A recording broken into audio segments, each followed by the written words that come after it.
तो पिछले लेक्चर में हमने फलनों के प्रकार को शुरू कर दिया था और उसके अंदर हमने बहुपदीय फलन, परिमेय फलन, अपरिमेय फलन, इन 3 टाइप के फलन को हमने पढ़ लिया था।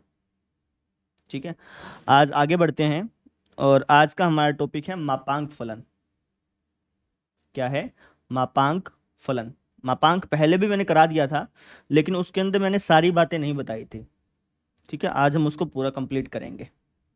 ठीक है जी, कि मापांक फलन है क्या है, मापांक को रीडिफाइन कैसे करते हैं, पुनः परिभाषित कैसे करते हैं, है ना। और आपको एक और बताएंगे आपको कि भैया √4 जो होता है वो 2 क्यों होता है, +-2 क्यों नहीं होता। ठीक है ना, √4 जो है वो 2 के बराबर होता है। आपको लगता है कि +-2 होता है, नहीं, सिर्फ 2 होता है। क्यों होता है इसका रीजन भी आज ही हम सीखेंगे। ठीक है, चलिए शुरू करते हैं। अगर आपने पिछले लेक्चर नहीं देखे तो उसको देख लेना, सारे लेक्चर एक दूसरे से कनेक्टेड हैं। अगर आप एक भी लेक्चर बीच में छोड़ेंगे तो ये वाला लेक्चर समझ में नहीं आएगा। ठीक है जी, चलो। तो मापांक का मतलब मैंने क्या बताया था? मापांक का मतलब बताया था कि यार कोई भी नंबर 0 से कितना दूर है ना। मापांक हमें क्या बताता है कि कोई नंबर 0 से कितना दूर है। लिख लो इसको एक बार। किसी नंबर की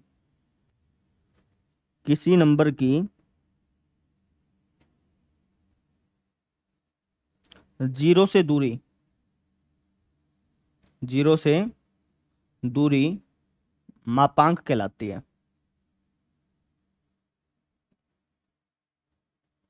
ठीक है, फॉर एग्जाम्पल अगर मैं आपसे पूछ लूं कि भाई बताओ 5 जो है, 5 वो 0 से कितना दूर है, तो आप क्या कहोगे जी? 5 यूनिट दूर है। यानी 5 का मापांक, मापांक को हम इस तरीके से लिखते हैं, है ना, 2 डंडे लगा देते हैं। तो 5 का मापांक कितना हो गया? 5 हो गया। इसी तरीके से मैं पूछ लूं कि यार -5 0 से कितना दूर है, तब भी कितना दूर आएगा? 5 ही आएगा, क्योंकि दूरी तो नेगेटिव नहीं होती ना। -5 0 से कितना दूर है? 5 यूनिट ही दूर है। या फिर आप ऐसे कह लो कि यार 5 डब्बे दूर है। बीच में डब्बे नहीं बनते, नंबर लाइन है ये, मान लो ये 0 हो गया, ये -1, -2, -3, -4 और -5। अब ये -5 0 से कितना दूर है बताना। आप कहोगे सर 1 डब्बा, 2 डब्बा, 3 डब्बा, 4 डब्बा, 5 डब्बा। 5 डब्बा ही कहोगे ना, है ना। माइनस में यहाँ पे जो माइनस लगा है इसका मतलब ये नहीं होता कि ये डायरेक्शन, ये अपना डिस्टेंस को दिखा रहा है, नहीं। माइनस तो अपने को डायरेक्शन बता रहा है कि 0 के लेफ्ट साइड में जाओगे तो माइनस लग जाएगा। ठीक है ना, -5 0 से 5 यूनिट ही दूर है।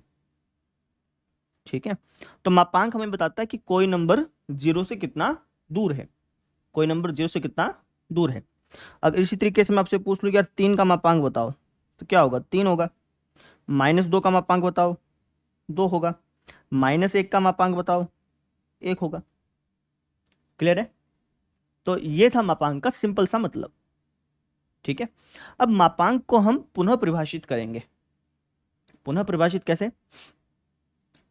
जैसे मापांक को हम, है ना, टुकड़ों में भी लिख सकते हैं। एग्जाम्पल से समझना। जैसे देखो, कोई एक नंबर है x, कोई एक नंबर है x, इसका जो मापांक होगा ना, ये या तो x होगा या -x होगा। ऐसे कैसे जी? अभी तो आपने कहा कि मापांक हमेशा पॉजिटिव देगा, है ना। जैसे आप पिछले एग्जाम्पल में देखें तो मापांक लगाने के बाद तो हमेशा पॉजिटिव आ रहा था, तो आप यहाँ पे -x कैसे लिख रहे हो? समझाऊंगा बच्चे, ध्यान से समझो।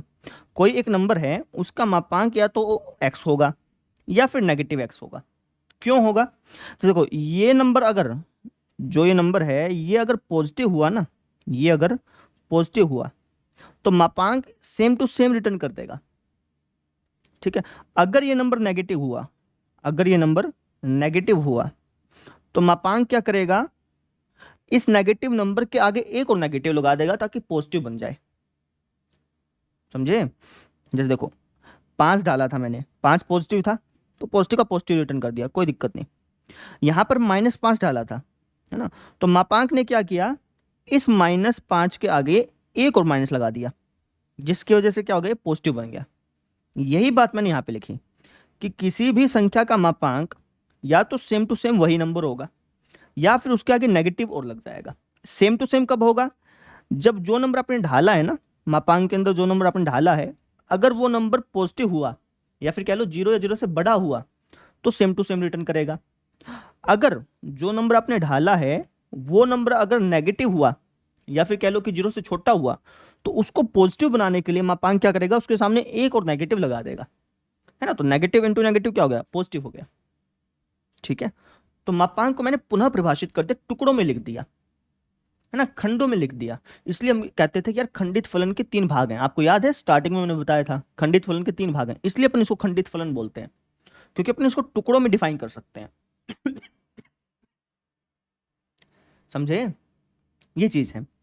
यानी मैं कह सकता हूं कि यार x का मापांक x होगा कब, जब x की value greater than equal to 0 हो, और x का मापांक माइनस x होगा कब, जब x की वैल्यू लेस देन 0 हो।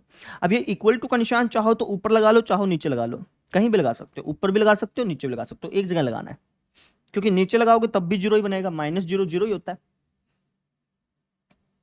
ठीक है, ये चीज है ना। इसको हम कहते हैं मापांक की गणितीय परिभाषा। हेडिंग ढाल लो, ये जो मैंने यहां पे लिखा है ना, इसको हम बोलते हैं मापांक की गणितीय परिभाषा।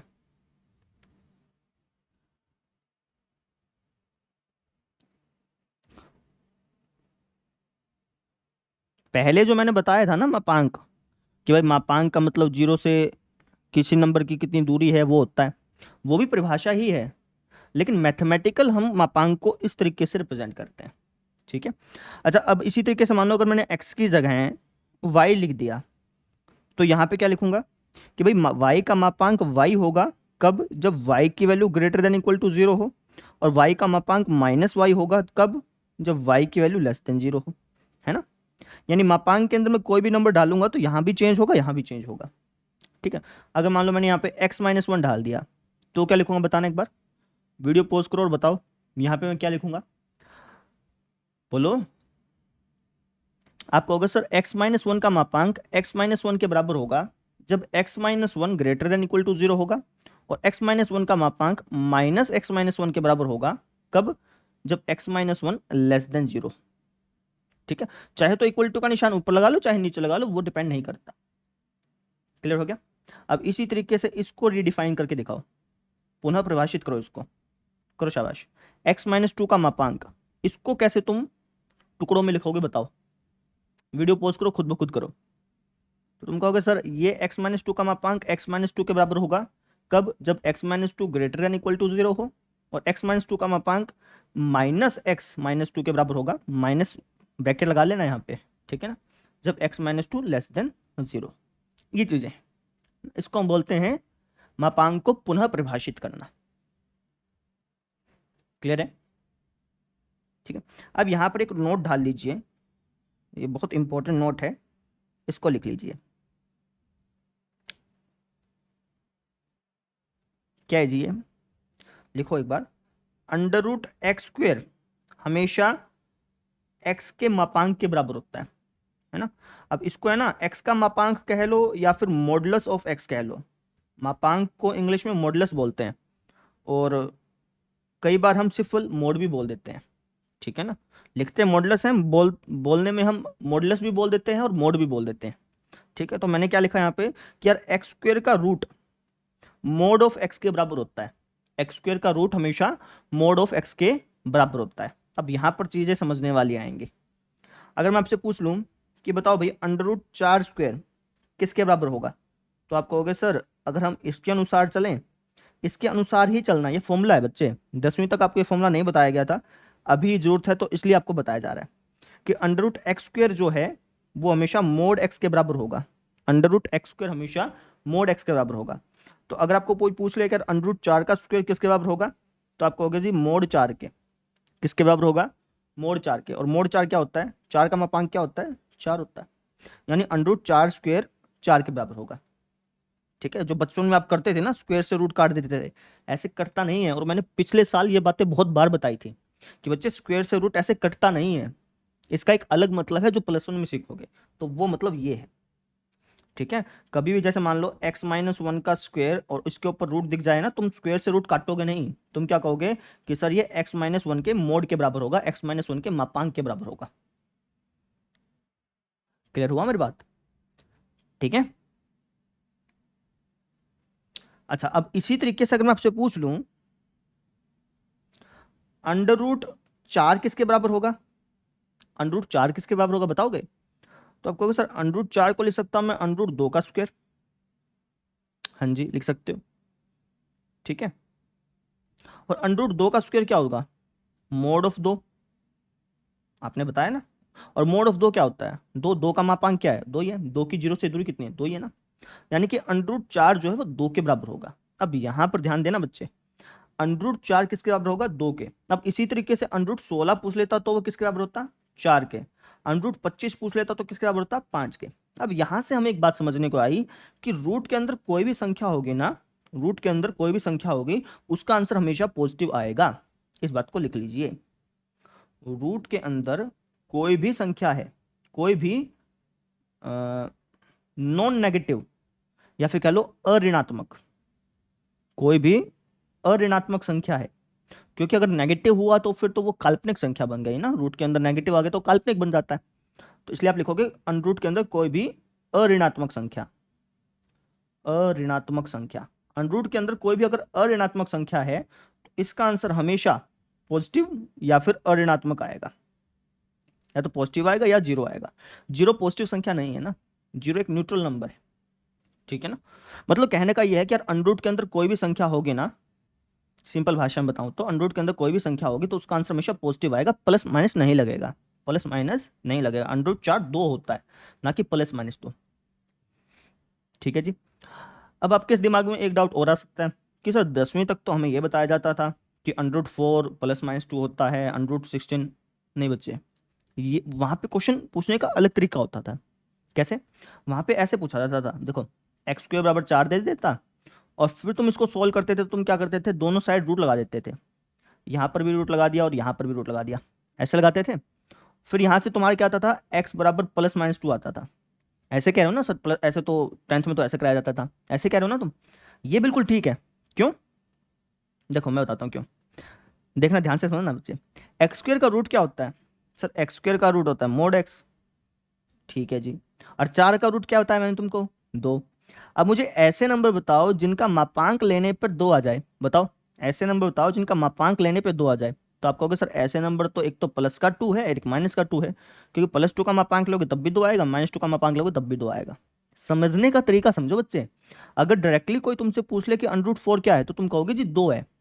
लेकिन अगर इस तरीके से कहे कि यार एक्स स्क्वायर अगर बराबर 4 है तो एक्स की वैल्यू क्या होगी, वो प्लस माइनस 2 होगी। समझे, क्योंकि हमने करके देख लिया ना, ये चीज ध्यान में रखना। 10वीं तक इसलिए नहीं बताया जाता था ताकि यार बच्चे कंफ्यूज ना हो जाए, लेकिन अभी तुम्हारा लेवल बढ़ा है तो तुम्हें पता होनी चाहिए ये चीजें। मैंने कम्युनिटी में पोस्ट डाला, मैंने लिखा कि बताओ यार एक्स के बराबर 4 है, नहीं मैंने ये पहले, इससे पहले ये पोस्ट डाला था कि अंडर रूट 4 की वैल्यू क्या होगी, तो 90% बच्चों ने प्लस माइनस 2 में आंसर दिया। मैंने वहां पे कमेंट किया कि बच्चे इसका आंसर 2 होता है, तो कई बच्चे गाली देने लग गए। ऐसे मतलब बच्चे थे या पता कौन थे, गाली देने लग गए। मतलब गाली इन द सेंस वो प्रॉपर गाली नहीं, लेकिन फिर भी कैसा एक ने तो लिखा भी था कि इतने आसान आसान सवाल मत पूछा कर, मत पूछा कर, ऐसे लिख दिया सीधा ही। और उसने पक्की बात है प्लस माइनस 2 पे क्लिक किया होगा गलत आंसर पे। अब ठीक है जैसा है ठीक है। अब ये बात समझ में आ गई क्या, क्या कहना चाह रहा हूँ मैं आपको। मैं कह रहा हूँ कि रूट के अंदर कभी भी कोई संख्या दिख जाए उसका आंसर हमेशा पॉजिटिव होगा, रूट के अंदर कभी भी कोई संख्या दिख जाए उसका आंसर हमेशा पॉजिटिव होगा। ये चीज अपने दिमाग में ढाल लीजिएगा, क्लियर है। चलिए, उसका आंसर हमेशा मोड में लिखना है आपने, है ना। अब हमने 3 चीजें सीख ली, एक तो मापांक का मतलब हो गया, एक हमने मापांक को पुनः परिभाषित करना सीख लिया कि कैसे रिडिफाइन करते हैं, और एक हमने ये सीख लिया कि यार एक्स स्क्वायर का रूट हमेशा मॉडुलस ऑफ एक्स के बराबर होता है, ठीक है। अब चलिए जी, अब हम करते हैं मापांक फलन का प्रांत, परिसर और ग्राफ। यार इसका प्रांत क्या है, परिसर क्या है और ग्राफ क्या है ना। पहली बात समझो, मापांक फलन जो है ना वो अलग अलग टाइप के होते हैं। फॉर एग्जाम्पल मैंने लिख दिया y बराबर मोड एक्स, ये भी एक मापांक फलन है। मैंने लिख दिया y बराबर मोड एक्स प्लस 1, ये भी मापांक फलन है। अच्छा y लिखूं या एफ एक्स लिखूं, दोनों ही सेम चीज़ है, y की जगह चाहे तो आप एफ एक्स लिख सकते हैं, दोनों ही सेम चीज़ें, ठीक है। अच्छा मैंने लिख दिया y बराबर मोड ऑफ एक्स प्लस 2, है ना, तो ये भी मापांक है, ये भी मापांक है, ये भी मापांक है। मापांक फलन अलग अलग टाइप के होते हैं और हर एक का अलग अलग प्रांत होता है, अलग अलग परिसर होता है ना। ये जरूरी नहीं कि जो इसका प्रांत परिसर है वही इसका प्रांत परिसर हो, ऐसा नहीं होता, है ना। हर एक का ग्राफ भी अलग बनता है, ठीक है। लेकिन हम यहाँ पे पहले बात कर रहे हैं बेसिक मापांक की, जो सबसे बेसिक वाला मापांक फलन है ना, ये वाला, इसकी हम बात कर रहे हैं। इसका हम प्रांत, परिसर और ग्राफ देखेंगे। ठीक है, इसका समझ में आ गया ना, तो आपको किसी भी टाइप का मापांक दे दें, आप उसका प्रांत, परिसर और ग्राफ निकालना सीख जाएंगे आराम से। ठीक है, चलिए, तो पहले हम बात करते हैं इसके प्रांत की। प्रांत को हम इंग्लिश में बोलते हैं डोमेन, है ना। यानी हम एक्स की क्या क्या वैल्यू ढाल सकते हैं, बताओ। इसके अंदर आप एक्स की क्या क्या वैल्यू ढाल सकते हो जिससे ये अपरिभाषित ना बने। अपरिभाषित कब बनता है, जब बटे में जीरो आ जाए या फिर अंडरूट के अंदर नेगेटिव आ जाए ना, -1 -2 कुछ भी। ठीक है, तो बताओ भाई, एक्स क्यू में क्या क्या वैल्यू ढालो जिससे इसको दिक्कत ना हो, जिससे ये अपरिभाषित ना बने। तो आप क्या दोगे, सर एक्स क्यू तो कुछ भी ढाल दो, इसको तो कोई दिक्कत होगी नहीं। एक्स क्यू आप 1 ढालो, 2 ढालो, -1 ढालो, -2 ढालो, कोई भी आप वास्तविक संख्या ढाल सकते हो। तो इसका प्रांत क्या हो गया, एनी रियल नंबर, कोई भी वास्तविक संख्या। ठीक है, अब हम बात करते हैं इसके परिसर की। परिसर मैंने रेंज, ठीक है ना, रेंज। तो इसका परिसर क्या होगा, परिसर का मतलब जब जैसे आप x की वैल्यू कुछ भी ढाल सकते हो, आप 1 भी ढाल सकते हो, 0 भी, -1 भी, माइनस वाले सारे अंक ढाल सकते हो, 0 भी ढाल सकते हो, पॉजिटिव वाले सारे अंक ढाल सकते हो ना, तो कोई दिक्कत नहीं थी। परिसर का मतलब होता है कि y की क्या क्या वैल्यू आएगी। जैसे आपने 1 ढाला तो y की वैल्यू क्या आई 1, 0 ढाला तो y की वैल्यू क्या आई 0, है ना। आप चाहे तो ऐसा बॉक्स बना सकते हैं, बना के दिखा देता हूँ आपको मैं एक बार।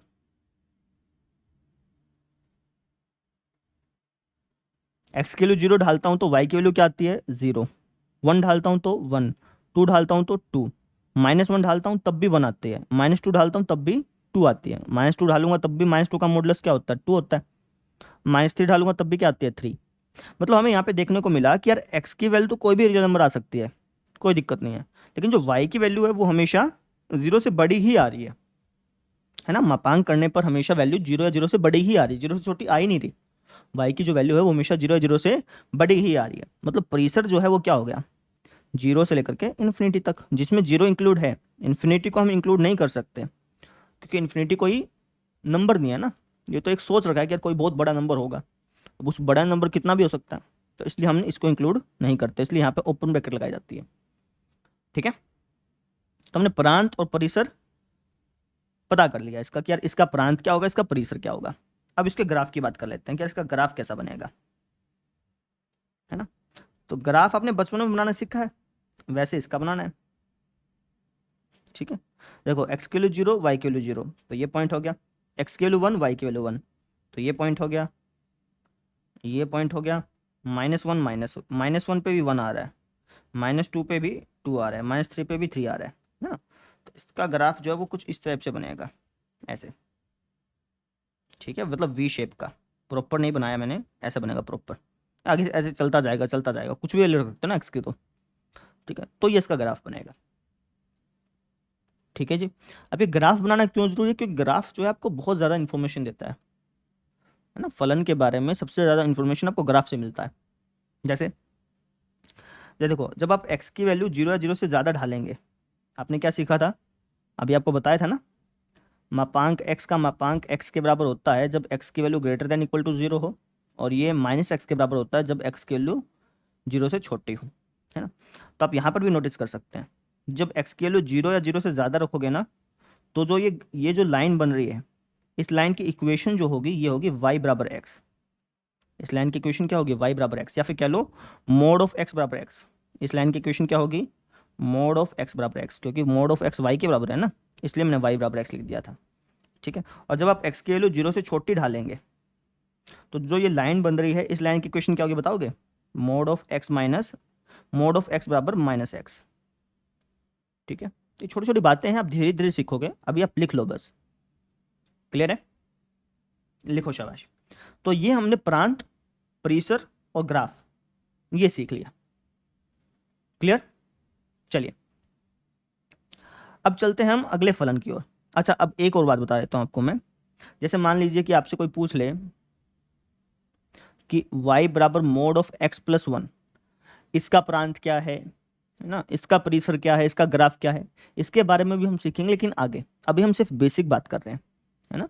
इसका प्रांत मैं आपको एक अलग वीडियो बना के दूंगा जिसमें हम बहुत सारे क्वेश्चंस करेंगे, है ना, कि कैसे प्रांत निकालते हैं, कैसे परिसर निकालते हैं, सारे टाइप के क्वेश्चन आ जाएंगे उसके अंदर।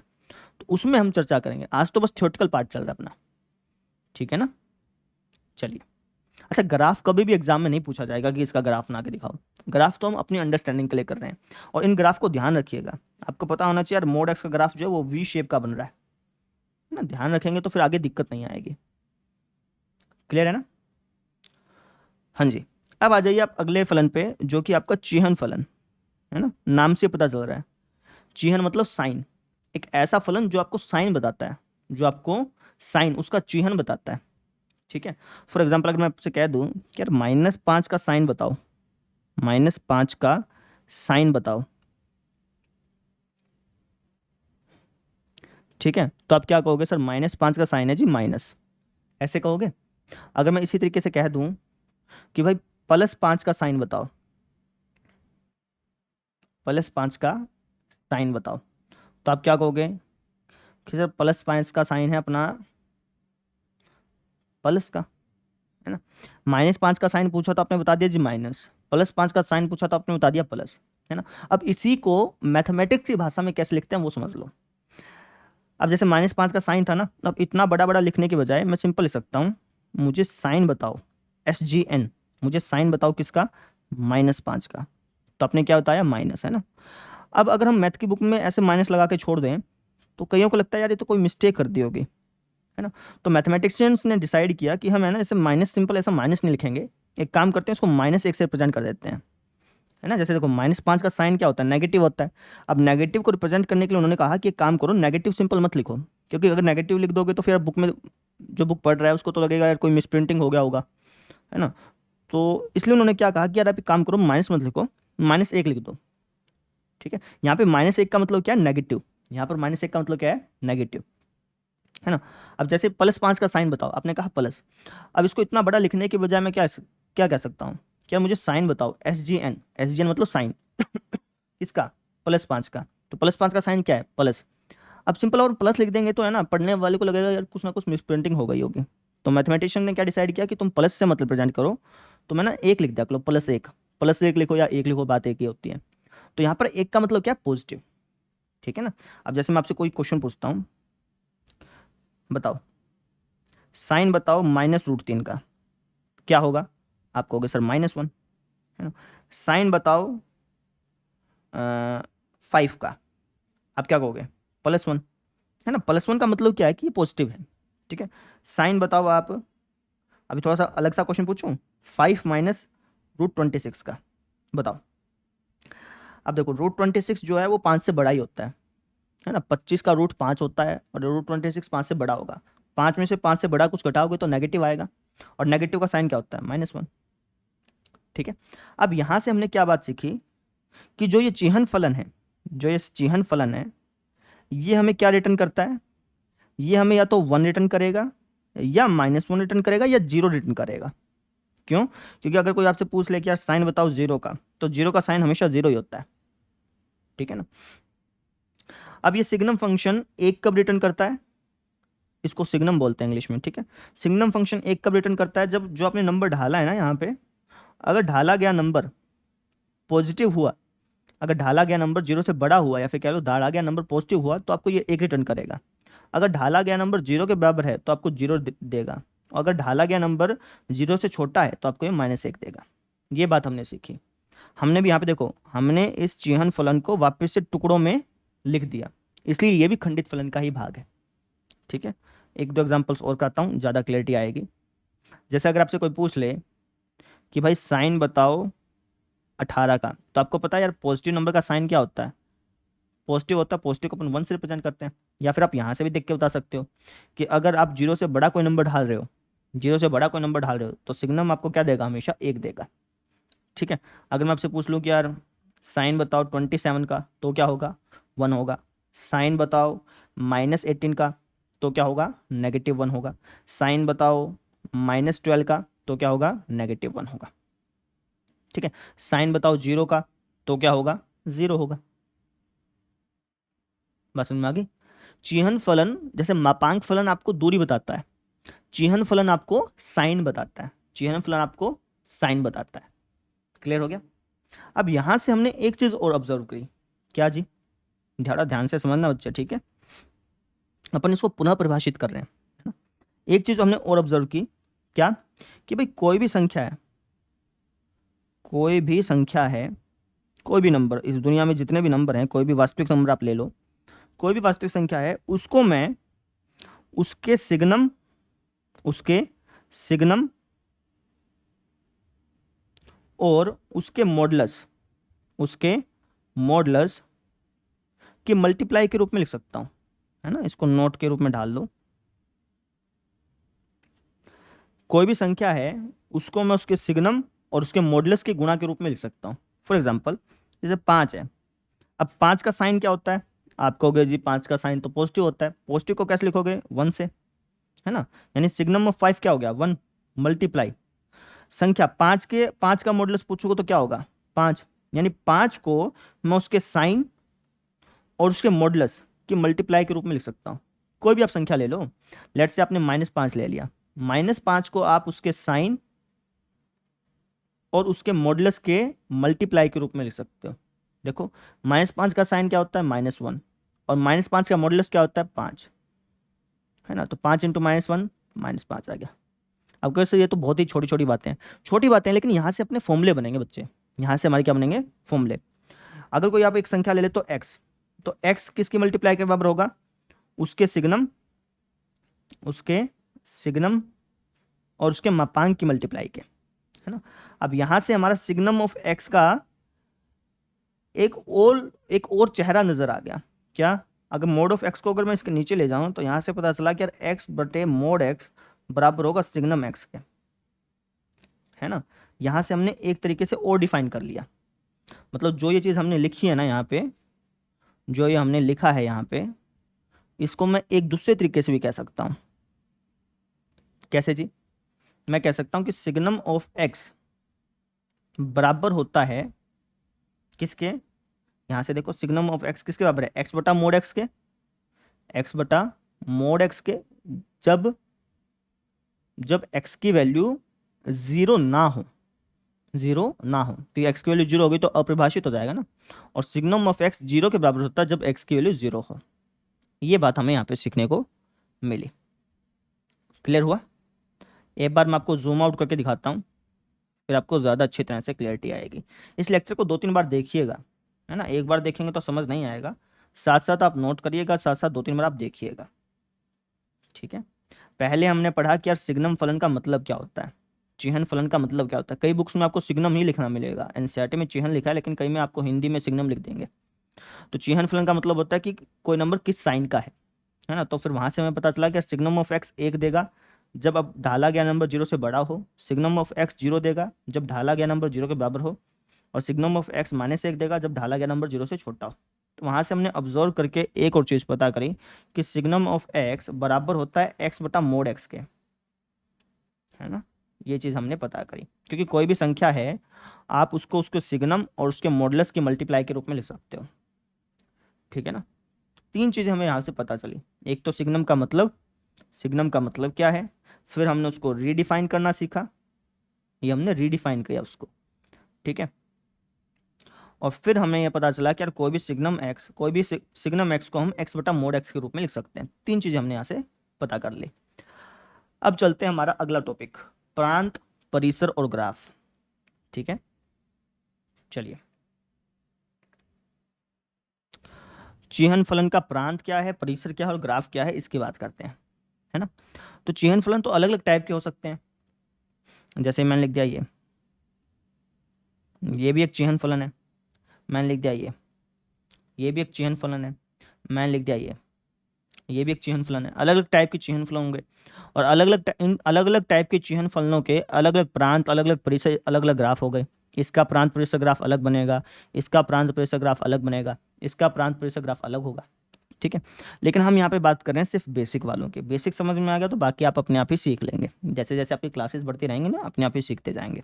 बेसिक की बात करते हैं, तो सबसे बेसिक फंक्शन हम ले लेते हैं, y बराबर, y क्या ले, एफ ऑफ एक्स का तो बात एक ही है, y बराबर सिग्नम ऑफ x, ये हमने ले लिया सबसे बेसिक, ठीक है। इसको रिप्रेजेंट हम ऐसे ही करते हैं, ठीक है जी। अभी अगर आपसे कोई पूछ ले यार इसका प्रांत बताओ, प्रांत का मतलब एक्स की वैल्यू क्या क्या ढाल सकते हो, तो एक्स की वैल्यू तो कुछ भी डाल सकते हो, इसको तो कोई दिक्कत है ही नहीं। ढालने को 1 ढालो, 2 ढालो, 3 ढालो, माइनस वाले ढालो, जीरो वाले ढालो, पूर्णांक ढालो, अपरिमेय संख्या ढालो, परिमेय संख्या डालो, इसको कोई दिक्कत नहीं है ना। यानी इसका प्रांत जो है वो सारा का सारा रियल नंबर हो गया। ठीक है, अब बात करते हैं परिसर की। अब परिसर पे थोड़ा ध्यान देना। अभी मैंने क्या कहा कि जो y है या फिर कह लो कि जो सिग्नम x है वो हमेशा क्या रिटर्न करता है, सर वो या तो 1 रिटर्न करेगा या 0 या -1। सिग्नम ऑफ x हमेशा या तो 1 रिटर्न करेगा या 0 या फिर -1। सिग्नम ऑफ x या तो 1 रिटर्न करेगा या 0 या फिर -1, इसके अलावा कुछ भी रिटर्न नहीं करता, इसके अलावा वो कुछ भी रिटर्न नहीं करता। तो इसका मतलब इसका जो परिसर है वो 1, 0 और -1, इन तीनों में से कोई अंक हो सकता है, इसके अलावा कोई भी अंक नहीं होगा, है ना। y की जो वैल्यू है तो 1 होगी, सिग्नम ऑफ x क्या रिटर्न करता है, या तो 1 या 0 या -1, यानी y की वैल्यू या तो 1 होगी या 0 होगी या फिर -1 होगी, इसके अलावा कोई और अंक नहीं हो सकता। मतलब प्रांत हो गया सारा का सारा रियल नंबर, परिसर हो गया सिर्फ ये 3 अंक। क्लियर। अब बात करते हैं इसके ग्राफ की। ग्राफ कैसे बनाएंगे जी, जैसे तुम बचपन में बनाते थे वैसे बनाओगे। बचपन में कैसे बनाते थे, डब्बा बनाते थे ना तुम, ऐसे डब्बा, ठीक है ना, तो डब्बे से बनाओगे तुम, और तो कुछ है ही नहीं। ये एक्स हो गया, ये वाई हो गया। अगर तुम एक्स की वैल्यू 0 ढालते हो तो तुम्हें सिग्नम ऑफ 0 क्या मिलता है, 0 मिलता है जी, है ना। मतलब ये 0 बन जाता है तो वाई बराबर 0 हो गया। अगर तुम एक्स की वैल्यू कोई भी पॉजिटिव अंक ढालते हो, कोई भी पॉजिटिव, तो तुम्हें ये क्या देगा, हमेशा 1 देगा। कुछ भी डाल लो, चाहे तुम पॉजिटिव की बजाय तुम अगर 1 ढालोगे तब भी 1 देगा, 2 ढालोगे तब भी 1 देगा, 3 ढालोगे तब भी 1 देगा, 4 ढालोगे तब भी 1 देगा। ठीक है, अच्छा 0.1 ढालोगे तब भी 1 ही देगा। 0 से बड़ा कुछ भी ढालोगे तो हमेशा 1 दे रहा है, और 0 से छोटा तुम कभी भी ढाल रहे हो, लेट से माइनस का तुमने 0.1 ढाला तो तुम्हें क्या देगा, -1 देगा। यही काम करता है ना चिह्न फलन, आपको साइन बताता है। अगर नेगेटिव है तो -1 देगा, पॉजिटिव है तो +1 देगा, 0 है तो 0 देगा। अब इसका ग्राफ कैसे ड्रॉ करोगे, वीडियो पॉज करो, खुद ब खुद ग्राफ ड्रॉ करो, है ना। वैसे बता देता हूँ आपको, एक्स के लिए 0 डालोगे तो वाई के लिए 0 होगी, यानी ये पॉइंट हो गया। एक्स की वैल्यू 0 से बड़ी कुछ भी ढाला, लेट से तुमने 0.1 रखा, तो वाई की वैल्यू हमेशा क्या आएगी, 1 आएगी, है ना, समझे। अगर एक्स की वैल्यू 0.2 रखा तो भी 1, है ना। मतलब एक्स की वैल्यू अगर आप 0 से ज़्यादा कुछ भी रख रहे हो तो हमेशा आपको 1 देता जा रहा है। बात समझ आई। अगर एक्स की वैल्यू 2 रखा तब भी 1, -2.1 रखा तब भी 1 1। अब इन सारे पॉइंटों को जोड़ोगे तो यही लाइन बनेगी ना। ठीक है, अब इस लाइन का इक्वेशन क्या होगा बताओगे। इस लाइन का इक्वेशन या तो आप ऐसे कह लो कि सिग्नम ऑफ एक्स बराबर होगा 1 के, या फिर कह सकते हो सिग्नम ऑफ एक्स वाई के बराबर है तो आप इसको कह सकते हो वाई बराबर होगा 1 के। दोनों बातें ठीक है। ठीक है, अगर आपने 0 से छोटा कुछ भी ढाला तो आपको -1 मिलेगा, है ना। ये इसका ग्राफ हो गया, इसको याद रखना, इस ग्राफ को बच्चे याद रखना आपने। ठीक है, तो इस तरीके से हमने चिह्न फलन का प्रांत, परिसर और ग्राफ देख लिया। ठीक है, अब क्वेश्चन किस टाइप के पूछे जा सकते हैं वो भी देख लो। क्वेश्चन आपसे सिंपल ये पूछ सकता है कि बताओ यार साइन बताओ 5 का क्या होगा, तो आपने बताना है 1। एक विपरीत विपरीत टाइप के भी प्रश्न पूछ सकता है, विपरीत प्रकार के भी प्रश्न आपसे पूछ सकता है। कैसे, आपसे पूछ लेगा कि ऐसा नंबर बताओ, कोई ऐसा नंबर बताओ जिसका सिग्नम -5 हो। तो कोई ऐसा नंबर है क्या जिसका सिग्नम -5 होगा, नहीं है, क्योंकि सिग्नम हमेशा आपको 1, 0 या -1 देता है ना। तो विपरीत प्रश्नों का ध्यान देना। इसका मतलब है कि 5 का साइन बताओ, वो 1 है, और इसका मतलब ये है कि हमें ऐसा नंबर ढूंढना है जिसका साइन -5 हो, या फिर कह लो जिसको सिग्नम में डालने के बाद -5 मिले। तो ऐसा तो कोई है ही नहीं ना। ठीक है ना, सिग्नम तो हमेशा, अगर यहाँ पे -1 होता तो मैं कह सकता था कि यार एक्स की जो वैल्यू है वो आप कोई भी नेगेटिव नंबर डाल लो आपको -1 मिलेगा। ठीक है ना, तो ये चीज़ यहाँ पे उसको थोड़ा सा ध्यान देना। क्लियर। चलिए जी, तो अभी हमने बात कर ली किसके ऊपर, चिह्न फलन के ऊपर। इनको लिखते रहिएगा, थोड़ा सा थ्योरेटिकल पार्ट है मानते हैं, इसके क्वेश्चंस कराऊंगा लेकिन अगले लेक्चर में, अभी नहीं। ठीक है जी, तो ये हो गया हमारा चिह्न फलन। अब लास्ट फलन पे आ जाते हैं जो कि आपका महत्तम पूर्णांक फलन। महत्तम पूर्णांक फलन एक बार मैं आपको रिवाइज करा देता हूँ। मापांक फलन आपको क्या बताता है, मापांक फलन आपको क्या बताता है कि कोई संख्या 0 से कितनी दूर है। चिह्न फलन आपको क्या बताता है, चिह्न फलन आपको ये बताता है कि उसका निशान क्या है, उसका साइन क्या है, किसी भी संख्या का साइन क्या है। दो चीज़ हो गई। अब हम तीसरे पूर्णांक पे आ गए, तीसरे फलन पे आ गए। तीनों के तीनों बहुत इंपॉर्टेंट है। महत्तम पूर्णांक फलन, महत्तम पूर्णांक फलन। ये क्या करता है महत्तम पूर्णांक फलन,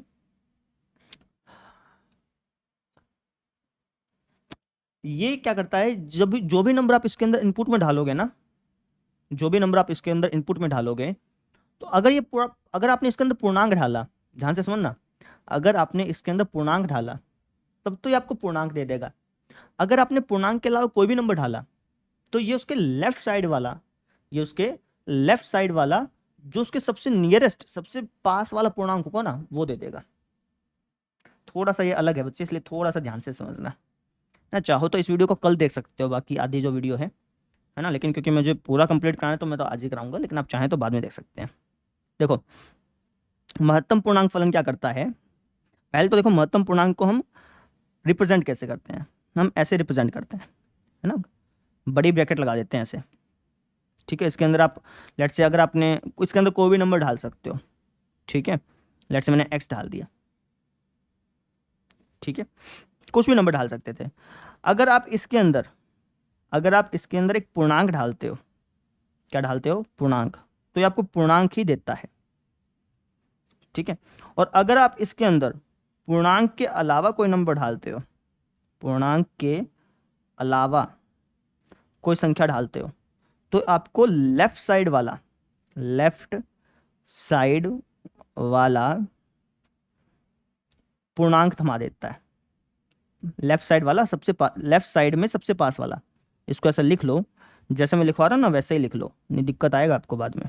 लेफ्ट साइड में सबसे पास वाला, सबसे पास वाला, ठीक है। समझो, अगर आप इसके अंदर पूर्णांक ढालते हो तो पूर्णांक देगा, अगर आप पूर्णांक के अलावा कुछ भी ढालते हो तो आपको लेफ्ट साइड वाला, लेफ्ट साइड में सबसे पास वाला पूर्णांक दे देगा, ठीक है। या फिर आप कह सकते हो लेफ्ट साइड में जो सबसे बड़े वाला पूर्णांक है ना वो दे देगा, इसलिए इसका नाम पड़ा महत्तम पूर्णांक फलन, है ना। सबसे बड़े वाला पूर्णांक देता है आपको, लेफ्ट साइड वाला सबसे बड़े वाला, है ना। फॉर एग्जाम्पल अगर मैं इसके अंदर 5 डालता हूँ, अगर कोई आपसे पूछ ले कि 5 का महत्तम पूर्णांक बताओ, तो वो 5 ही होगा, ठीक है। 7 का महत्तम पूर्णांक बताओ, वो 7 ही होगा, क्योंकि पूर्णांक डालोगे तो पूर्णांक देगा। नहीं, पूर्णांक ढाल रहा हूँ मैं, पूर्णांक मैंने पूरे पूरे नंबर, इंटीजर्स। 8 डाल रहा हूँ तो 8 ही मिलेगा, 9 डाल रहा हूँ तो 9 ही मिलेगा, ठीक है। 10 डालूंगा तो 10 ही मिलेगा। अगर मैंने 10.1 डाल दिया, अभी पूर्णांक नहीं है, तो पूर्णांक नहीं है तो क्या देगा आपको, लेफ्ट साइड में जो इसके सबसे पास वाला पूर्णांक है, इसके लेफ्ट साइड में, इससे पहले वाला, 10.1 से पहले क्या आता है, 10.1 के लेफ्ट में क्या आता है बताओ, नंबर लाइन है यहाँ पे, 10 से 10.1 के लेफ्ट में क्या आएगा, 10 आएगा ना। लेफ्ट साइड में जो सबसे बड़ा है, या फिर कह लो जो सबसे पास वाला है, वो पूर्णांक आपको दे देगा। फॉर एग्जाम्पल अगर मैं इसके अंदर 10.9 डालता हूँ तो ये मुझे क्या देगा, 10 देगा। लेफ्ट साइड में तो 10 है ना, इससे आगे नहीं देखना है तुम्हें, ठीक है ना। इसके लेफ्ट साइड में अगर मैं आपसे कह दूं कि यार 20.9 है, तो ये मुझे क्या देगा, 20 देगा। अगर मैं आपसे कह दूं कि यार 12.9 है, तो ये मुझे क्या देगा, 12 देगा। अगर मैं कह दूं 11.9 है, तो ये मुझे क्या देगा, 11 देगा, ठीक है। समझ में आई, क्लियर है ना, ये चीज़ होता है, ठीक है। अब इसको फील कैसे करोगे, फील मतलब जैसे आपको मापांक बता दिया, तो मापांक तो आपको फील हो गया यार, मापांक ना, माप प्लस अंक, ये आपको माप करके बता देता है अंक, या फिर कह लो ये आपको दूरी बता देता है, आपको फील हो गया था, है ना। अभी मैंने चिह्न फलन बताया तो उसके नाम से आपको फील हो गया कि यार ये तो साइन बताता है ना? अभी महत्तम पूर्णांक फलन है, ये थोड़ा सा फील कम होता है ना, मतलब ऐसा लगने लगता है यार रट्टा मरवाया जा रहा है ये, ठीक है। अब इसका मतलब बताता हूँ बच्चे, थोड़ा सा ध्यान से समझना, थोड़ा गहरा हो जाएगा ये। महत्तम पूर्णांक फलन, ग्रेटेस्ट इंटीजर फंक्शन का मतलब होता है कि कोई भी आपने नंबर दिया है ना, कोई भी आपने नंबर दिया है, उस नंबर के 2 भाग होते हैं, समझना। कोई भी संख्या है, कोई भी नंबर है, तो वो नंबर के 2 भाग होते हैं। एक तो होता है इंटीग्रल पार्ट, इंग्लिश में लिखवा रहा हूँ, इंग्लिश में लिख लेना। फॉर एग्जाम्पल मैं लिखा 5.32, इसमें जो 5 है ना, ये इंटीग्रल पार्ट है, या फिर मैं कह लूँ ये जो 5 है ये इसका पूर्णांक भाग है, ये क्या है, पूर्णांक भाग है, ठीक है। और ये जो 0.32 है ये इसका भिन्नात्मक भाग है, ठीक है। एक और फलन होता है भिन्नात्मक भाग फलन, उसमें क्या होता है कि जो भी आप नंबर ढालते हो वो उसका पॉइंट वाला नंबर बता देता है, ठीक है। और जो आप ये पढ़ रहे हो है महत्तम पूर्णांक फलन, इसके अंदर आप जो भी नंबर ढालोगे ये उसका पूर्णांक वाला नंबर बता देगा। फॉर एग्जाम्पल आपको मैंने डाल दिया 5.32, तो इसमें पूर्णांक कौन सा है, 5 ना, तो इसलिए 5 बता दिया था। ठीक है, अगर मैं लिख दिया 7.32, तो इसमें पूर्णांक कौन सा, 7 ना, समझे, पूर्णांक वाला भाग बता देगा ये। अगर मैं लिख दिया 8.32, तो इसमें पूर्णांक कौन सा, 8 है ना। भिन्नात्मक भाग, क्या भिन्नात्मक भागफलन भी आएगा, लेकिन आपके सिलेबस में नहीं है, हमने वो अपने कोर्स में कराया है, क्योंकि वो IIT JEE लेवल का हो जाता है। अगर आप करना चाहें तो हमारे कोर्स ज्वाइन कर सकते हैं, ठीक है, लिंक डिस्क्रिप्शन में मिल जाएगा। तो भिन्नात्मक भागफलन को हम ऐसे रिप्रेजेंट करते हैं, इस तरीके से, ठीक है। अभी नहीं जा रहा हूँ उस डिस्कशन पे। कहने का मतलब ये है कि महत्तम पूर्णांक फलन क्या करता है, जो भी आप नंबर डालोगे ना, उसमें जो पूर्णांक वाला भाग होगा उसको बता देगा, लेकिन ये नेगेटिव के साथ ट्रू नहीं होता। फॉर एग्जाम्पल अगर आपने ढाला -7.32, -7.32 का महत्तम पूर्णांक क्या होगा बताओगे? आप कहोगे सर अगर इसके अनुसार चलें तो -7 होना चाहिए, नहीं, इसके अनुसार नहीं चलना ना, इसके लेफ्ट साइड वाला, इसके लेफ्ट साइड में क्या आता है, -8, इसका आंसर -8 आएगा, समझे। क्योंकि -7.32 को आप क्या लिख सकते हो, 8 माइनस 0.64, 0.78 हो गया ना शायद, नहीं नहीं 68 हो गया, तो उस हिसाब से इसका माइनस, मैंने गलत तो नहीं लिख दिया, हाँ एक मिनट, ऐसे ऐसे लिख सकता हूँ, तो इसके हिसाब से -8 आएगा। इसलिए मैं आपको ये वाली चीज़ बताने से थोड़ा सा कतरा रहा था। वापस समझ लो, वापस समझाता हूँ। सिंपल सा मतलब ये है कि अगर आप इस डब्बे के अंदर, इसको डब्बा बोल देते हैं अपन, है ना, अगर आप इस डब्बे के अंदर पूर्णांक डालोगे तो पूर्णांक देगा, अगर आप पूर्णांक के अलावा कुछ भी डालते हो तो ये लेफ्ट साइड वाला अंक दे देगा, ठीक है। फॉर एग्जाम्पल अगर आपने डाला 7.2, तो ये क्या देगा, 7 देगा। 6.2 डाला इस डब्बे के अंदर तो आपको 6 देगा, ये बात समझ जाओ। अगर आपने इसके अंदर -3.2 डाला तो -3.2 के लेफ्ट में क्या आता है, -4 आता है बच्चे, देखो ना, ये 0 हो गया, -1, -2, -3 और -4, आपने डाला -3.2, ये हो गया। इसके लेफ्ट वाला देखना है, लेफ्ट में क्या था, -4, ठीक है ना। इस चीज़ को चाहो तो नहीं समझ में आया हो आपको ये वाली चीज़, तो इसको चाहो तो भूल सकते हो, कोई दिक्कत की बात नहीं। क्लियर, चलिए जी, इसको एक बार मैं मिटा देता हूँ, जो काम की चीज़ नहीं है, ये वाली चीज़ यहाँ से मिटा देते हैं, ये वाली चीज़ यहाँ से, ठीक है जी, ये वाला बात हो गया हमारा, है ना। अब आ जाते हैं इसके प्रांत, परिसर और ग्राफ पे, है ना। तो महत्तम पूर्णांक तो अलग अलग टाइप के हो सकते हैं, जैसे मैंने लिख दिया y बराबर डब्बा x, है ना, डब्बा बोल देते हैं इसको अपना, कोई दिक्कत की बात नहीं है। अच्छा, क्वेश्चन में लिखेगा, जैसे मान लो कोई महत्तम पूर्णांक फलन दे दिया ना, उसमें बताएगा कि ये जो डब्बा लिखा है ना यहाँ पे, ये एक महत्तम पूर्णांक, ऐसा लिखा मिलेगा।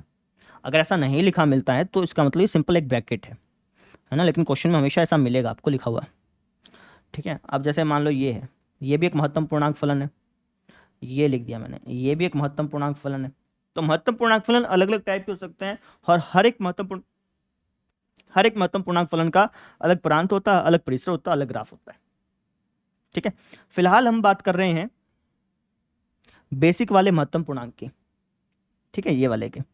अब अगर इसका कोई प्रांत पूछ ले, प्रांत का मतलब आप एक्स की वैल्यू क्या क्या ढाल सकते हो, तो एक्स की वैल्यू तो कुछ भी ढाल लो, कोई इसमें दिक्कत है ही नहीं, है ना।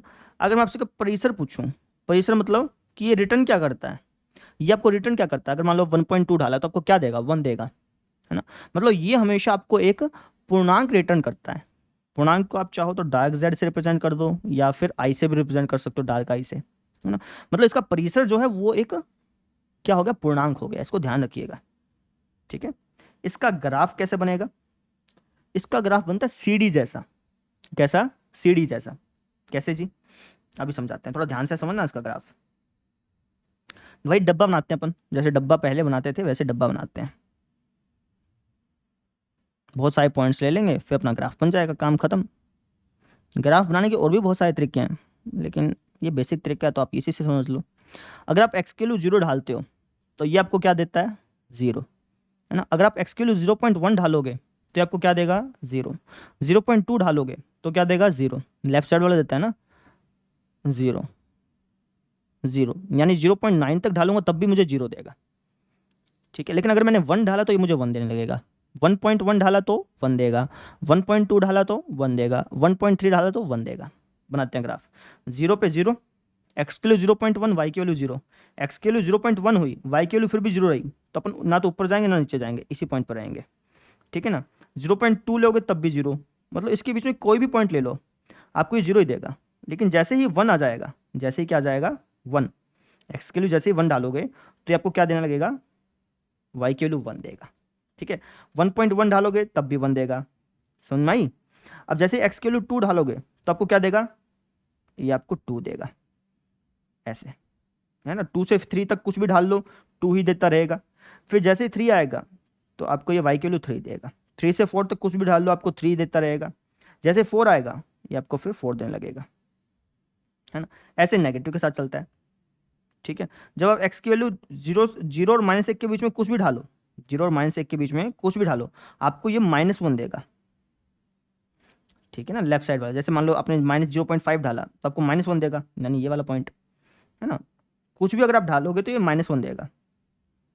ठीक है, -1 से -2 के बीच में कुछ भी डालोगे तो आपको क्या देगा, ये -2 देगा। ऐसे फिर -3 देगा, इस तरीके से। तो इसका ग्राफ ऐसे बनता है। ग्राफ कभी भी बनवाया नहीं जाएगा आपको पेपर में, बस आपको ध्यान होना चाहिए कि महत्तम पूर्णांक फलन का ग्राफ ऐसे सीढ़ी नुमा बनता है। देखो सीढ़ी बन गई ना। ठीक है, इसको हम इंग्लिश में ग्रेटेस्ट इंटीजर फंक्शन भी बोलते हैं और स्टेप फंक्शन भी बोलते हैं, फ्लोर फंक्शन भी बोलते हैं। फ्लोर मैंने मंजिल, तो एक प्रकार से मंजिल पाने वाला रास्ता बन गया। ठीक है, ये चीज़ें थोड़ी थोड़ी ध्यान रखेंगे ना तो बढ़िया रहेगा। तो ये हमने प्रांत परिसर ग्राफ डिस्कस कर लिया, है ना। क्वेश्चन अलग अलग लेवल के आते हैं। ठीक है, अगर आप इसको IIT JEE लेवल तक का पढ़ना चाहते हैं तो आप हमारा कोर्स ज्वाइन कर सकते हैं। उसमें हमने इसके रिलेटेड बहुत सारे क्वेश्चंस करवाए हुए हैं। ठीक है, और बहुत सारे हमने फलन भी कराए हैं जो आपको नहीं कराए गए, क्योंकि जो आपको NCERT में थे सिर्फ वही मैंने आपको बताए हैं, है ना। बताने के लिए बहुत कुछ है, बहुत ज़्यादा है। ठीक है जी, तो ये हमने पढ़ लिया महत्तम पूर्णांक फलन का प्रांत परिसर और ग्राफ। आज का पार्ट थियोरटिकल पार्ट था, मुझे पता है बोरिंग लगा होगा बहुतों को, और बहुत सारे बच्चे यहाँ तक होंगे कि उन्होंने पूरा लेक्चर देखा ही नहीं होगा। जो अभी तक लेक्चर देख रहे हैं प्लीज़ एक बार अपना कमेंट करना, ताकि मुझे पता चले कि कौन से बच्चे ने पूरा लेक्चर देखा है। ठीक है ना, प्लीज़ कमेंट करना। तो आज हमने क्या क्या पढ़ा एक बार रिवाइज कर लेते हैं। आज हमने मापांक फलन पढ़ा। ठीक है, मापांक फलन का मतलब मैंने आपको बता दिया, उसको रिडिफाइन करना बता दिया, है ना। अब मुझे फटाफट से बताओ कि उसका प्रांत क्या होता है। प्रांत को अपन इंग्लिश में लिखते हैं डोमेन, है ना, और आप शॉर्ट में देख सकते हो डी, और यहाँ पे एफ लगा देना, डोमेन ऑफ दिस फंक्शन। इसका प्रांत बताओ, आप इसके अंदर क्या क्या डाल सकते हो। आप कहोगे सर कुछ भी डाल लो, कोई दिक्कत नहीं है। इसका फलन बताओ, फलन को हम इंग्लिश सॉरी इसका परिसर बताओ, परिसर को इंग्लिश में बोलते हैं रेंज। शॉर्ट में लिखना चाहो तो आर, और आर के पाँव में एफ लिख के लिख सकते हो। तो इसका रेंज क्या है, इसकी वैल्यू कहाँ से कहाँ तक आती है, तो आप कहोगे सर 0 से लेकर के इन्फिनिटी तक, है ना। इसका ग्राफ कैसा बनता है, इसका ग्राफ बनता है ऐसे, ऐसे, है ना। ये चीज़ ध्यान रखने वाली है बच्चे। +1 +2 में बहुत सारे क्वेश्चन आपको ये चीज़ ध्यान होगी तभी कर पाओगे, नहीं तो दिक्कत आएगा, इसलिए आपको कराए जा रहे हैं। मापांक फलन हो गया, उसके बाद हमने पढ़ा फिर चिह्न फलन के बारे में। ठीक है, चिह्न फलन का मुझे फटाफट से प्रांत बता दो। सर प्रांत तो आप कुछ भी डाल सकते हो, परिसर बता दो। चिह्न फलन सर 3 ही चीज़ देता है। इसका ग्राफ बता दो। सर इसका ग्राफ कैसे बना था, ध्यान होना चाहिए ना, 3 ही चीज़ देता है ना, यानी एक तो पॉइंट यहाँ पे लग जाएगा, और जब x के एक आपको ये देगा, यहाँ पे पॉइंट यहाँ पे खोखला लगेगा, समझ रहे हो, यहाँ पे ऐसा लगेगा, ऐसा ऐसा ऐसा ग्राफ बनता है, क्योंकि x के लिए 0 पे 0 देता है। 0 से कुछ भी आगे बढ़ाया तो 1 देगा, 0 से कुछ भी कम किया तो -1 देगा। ये इसका ग्राफ हो गया। इसके बाद हमने क्या पढ़ा, मापांक फलन हमने पढ़ लिया, चिह्न फलन हमने पढ़ लिया। इसके बाद हमने पढ़ा महत्तम पूर्णांक फलन।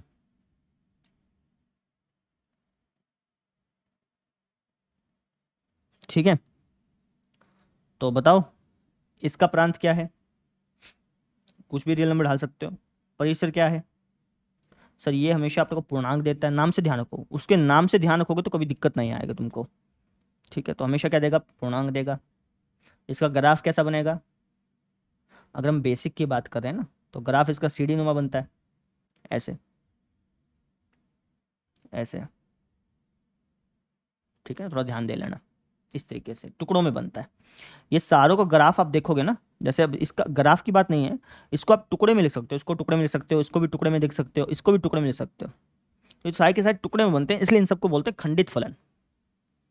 ठीक है, ये चीज़ क्लियर हो गया? अच्छा चलो, आज के लिए इतना काफ़ी। वैसे तो एक एप्लीकेशन है डेस्मोस, इस पे आप चाहो तो ग्राफ बना के देख सकते हो इन सब का, है ना। अभी बना के दिखा देते हैं, क्योंकि फिर बाद में कब टाइम लगे कब ना लगे पता थोड़ी है। तो अभी 2 मिनट रुके, आपको बता देते हैं बना के।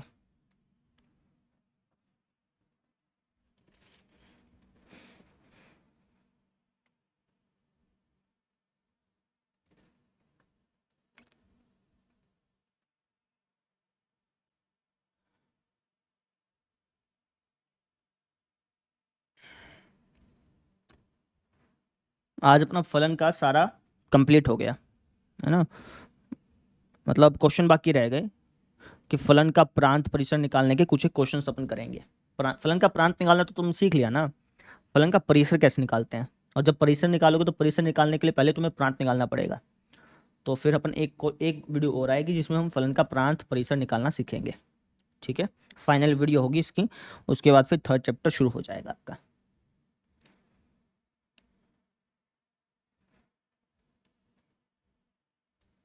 ये डेस्मोस ऐप है। अब जैसे देखिए, मैंने 3 फलन पढ़ाए ना आपको। सबसे पहले हम बात करते हैं मापांक फलन की। तो मापांक फलन का ग्राफ कैसे बनता है, ऐसा बनाना। अब इसके साथ आप छेड़खानी कर सकते हो, इसकी एप्लीकेशन भी आती है प्ले स्टोर पे, वहाँ से डाउनलोड भी कर सकते हो आप। y बराबर x-1 का मॉडुलस, इसका ग्राफ ऐसा बना, ठीक है ना। यहाँ से आपको बहुत सारी चीज़ें सीखने को मिलेंगी, इस एप्लीकेशन को डाउनलोड कर लेना। y-x2 का इसका ग्राफ ऐसा बना, ठीक है। y इक्वल टू x-3 का मॉडुलस, इसका ग्राफ ऐसा बना। y बराबर x-5 का मॉडुलस, इसका ग्राफ ऐसा बना, ठीक है ना। तो हर एक मापांक फलन का अलग अलग ग्राफ बनता है, अलग अलग उसका चीज़ होता है, ठीक है। अच्छा, अभी मैं आपको एक ग्राफ और बना के दिखाता हूँ। ये तो मापांक का ग्राफ हो गया ना, इसको भूल जाओ एक बार। अभी हम ग्राफ बनाते हैं y बराबर, मापांक के बाद हमने चिह्न फलन पढ़ा था ना, चिह्न फलन का ग्राफ यहाँ से बनेगा। फंक्शन में जाएंगे, मिसलेनियस में जाएंगे, और यहाँ से साइन SIGN, विदेशों में SIGN करके लिखते हैं, अपन SGN लिख के करते हैं, ठीक है ना। सिग्नम ऑफ एक्स का ग्राफ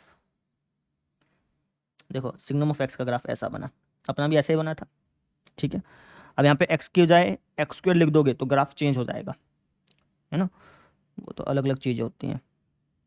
अब आ जाओ जी तीसरे ग्राफ पे, y इक्वल टू, थर्ड बताया था मैंने आपको, फ्लोर फंक्शन ना, फ्लोर फंक्शन कह लो, या फिर आप इसको स्टेप फंक्शन कह लो, या फिर ग्रेटेस्ट इंटीजर फंक्शन कह लो, या फिर महत्तम पूर्णांक फलन कह लो, चारों नाम सेम है।